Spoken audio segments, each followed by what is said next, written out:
There are moments in life when we feel abandoned, alone, and distant from everything familiar.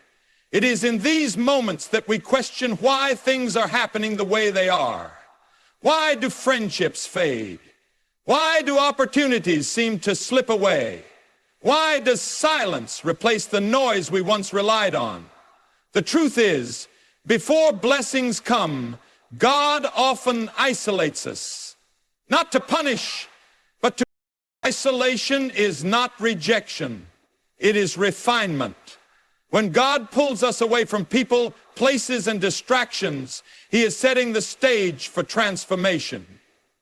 We are often too attached to things that limit us, relationships that no longer serve us, and routines that keep us from growing. God separates us so we can hear His voice more clearly, understand our purpose more deeply, and depend on Him more fully. In the quiet, we discover who we really are, stripped of the validation of others. This period of isolation can feel painful. It feels like doors are closing, like prayers are unanswered, and like the world is moving forward without us. But it is in these moments that God is working in ways we cannot yet see.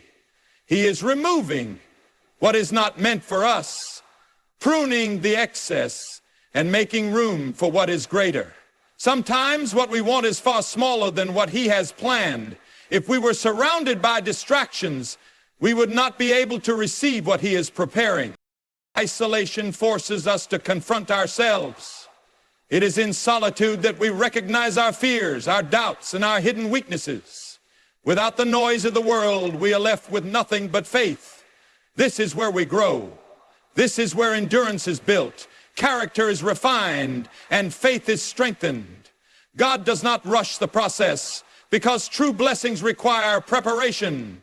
Just as gold is refined through fire, we must go through seasons of separation before we step into something greater.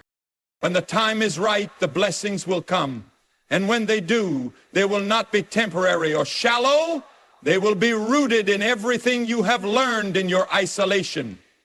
You will see why certain people had to leave, why certain doors had to close, and why you had to walk alone for a while. It was never to harm you, but to prepare you. What is coming is far greater than what was lost. Trust the process, trust the isolation, and trust that when God is ready, the blessing will be undeniable.